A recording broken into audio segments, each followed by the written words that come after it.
Have you ever pondered what is the story behind Greek mythology?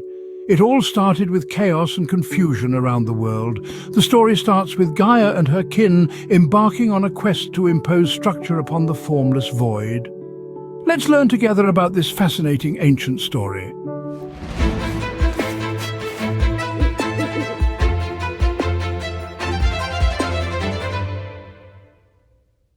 It started with Mother Earth creating Uranus, the god of the sky, the one who reigns over all things.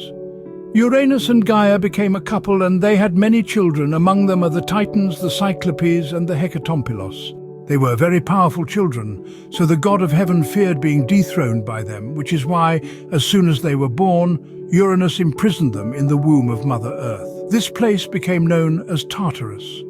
After many ages of suffering and subjugation, seeing her children being imprisoned, Gaia freed her youngest and most ambitious son, the Titan Cronus, and begs him to kill Uranus and free her from his tyranny, and Cronus accepts. To carry out this mission, his mother gives him a diamond sickle. Cronus finds Uranus and attacks him with an accurate blow to the testicles, causing him to bleed to death. Cronus returns triumphant and excited to tell his mother about his glorious feat.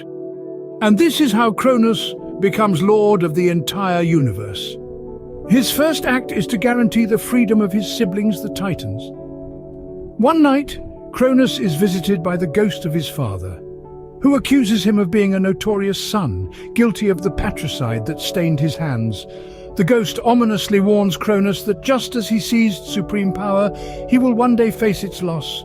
Life of the gods was not as peaceful as he was expecting, since Cronus had become a ruler as tyrannical as his father was. After marrying his sister, the goddess Rhea, Cronus feared the prophecy of his father, who cursed him, saying that just as happened to him, one of his own sons would rise up against the sovereign and take power from him. Cronus, at the height of his paranoia, went on to devour his children as soon as they were born to ensure that none of them would ever defy him. The goddess Rhea was devastated as she saw one child after another being devoured by the tyrant god. Once, when the queen was pregnant again, she revealed herself and decided that her son would not serve as food for Cronus. To do this, Rhea descended to earth and gave birth to Zeus in a cave on the island of Crete. There she gives her son to be raised by the nymphs of the forest. She pretended to be in labor and gave Cronus a bunch of rocks wrapped in a blanket. Then he devoured the blanket without noticing the difference. Meanwhile, young Zeus was raised by the nymphs and suckled by the goat Almathea. When he was older, Zeus began to be educated by an enchanted eagle who traveled the world and brought him the teachings of everything he learned and the news of what was happening. Upon reaching maturity, Zeus discovers his true lineage and the fate of his siblings. Zeus, resolute in his mission, embarks on a quest to liberate his captive brothers and sisters. Guided by the Titan Ocean, Zeus acquires a potion capable of inducing Cronus to regurgitate his swallowed kin. Disguised as a celestial attendant, Zeus cunningly presents the potion to Cronus under the guise of an unparalleled nectar of divine quality. Consuming the concoction, Cronus is overcome with nausea, prompting him to expel his offspring, Hera, Demeter, Hestia, Poseidon and Hades from his belly. With the backing of his siblings, Zeus asserts his dominance over the realm, aiming to seize ultimate authority. However, Cronus refuses to relinquish control without resistance, igniting the War of the Titans. Zeus had dethroned his father, Cronus, claiming the mantle of supreme deity, and freeing his siblings from the Titan's belly. This act of betrayal sparked the Titanomachy, also dubbed the Titan War. On one side stood Cronus and his Titan cohorts, while on the opposing side stood Zeus and his divine brethren, collectively known as the Olympian gods, with Mount Olympus as their stronghold. In contrast, Cronus and the Titans sought refuge on Mount Olympus. The formidable Titan Atlas commanded Cronus's forces, orchestrating assaults against the Olympian gods from Mount Olympus. Aware of the formidable might of the Titan army, Zeus seeks reinforcements from Tartarus, where he liberates the mighty Cyclopes. In gratitude for their freedom, the Cyclopes forged special weapons for the gods. Zeus is bestowed with his iconic thunderbolts and lightning, while Poseidon receives a trident capable of conjuring devastating storms and earthquakes, and Hades gains the power of invisibility. As the two opposing forces converge, the clash reverberates throughout the universe with such intensity that it shakes the very foundations of existence. Earthquakes, volcanic eruptions, and tsunamis ravage the land. In the heat of battle, Zeus hurls his thunderbolts with immense force, while the Titans retaliate by hurling entire mountains at the gods. After nearly a decade of relentless hand-to-hand combat between the gods and the Titans, with victory seemingly favoring the Titans, Zeus takes a decisive step. He resolves to release the formidable Hecatoncheires from Tartarus, beings of immense size with 100 arms and 50 heads. The monstrous creatures prove pivotal in turning the tide of the war. The Titan army, thrown into disarray, flees in panic. With defeat looming inevitable, Zeus unleashes his most potent lightning bolt, bringing Cronus to his knees.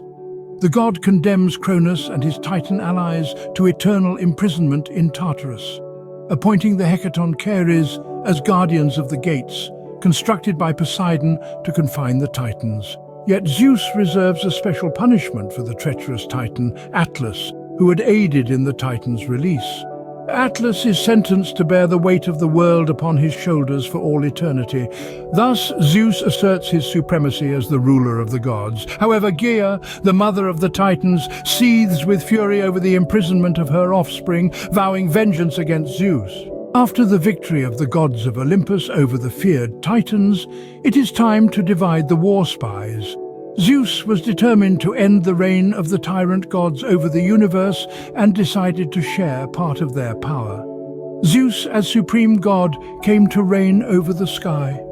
Poseidon becomes the lord of the seas, while Hades will have total dominion over the underworld, also known as the kingdom of the dead.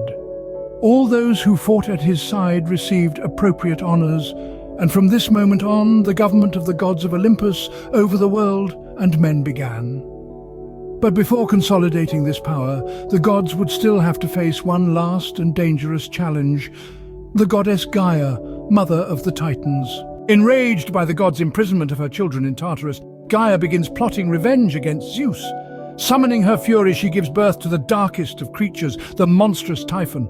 This fearsome being is crafted with a single purpose: to vanquish Zeus. With relentless determination, Typhon sets its course towards Mount Olympus, the seat of the gods. Upon beholding the colossal threat, the gods of Olympus, gripped by fear, flee in desperation.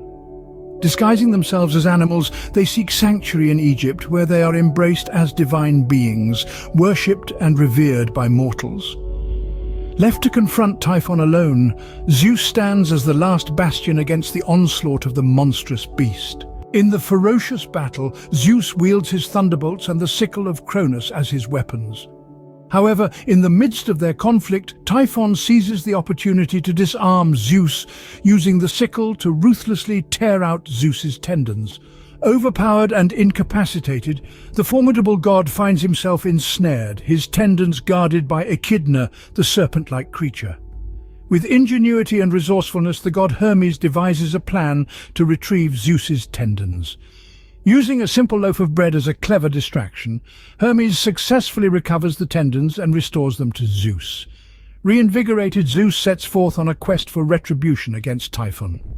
Assisted by the Fates, who provide poisoned fruits, Zeus capitalizes on his foe's weakened state. With a thunderous strike from his most potent lightning bolt, Zeus brings Typhon crashing down in defeat. Zeus confines Typhon to Mount Etna, where the beast's formidable power triggers periodic eruptions of lava. Following this valiant triumph, Zeus and the Olympian gods now rule over the earth.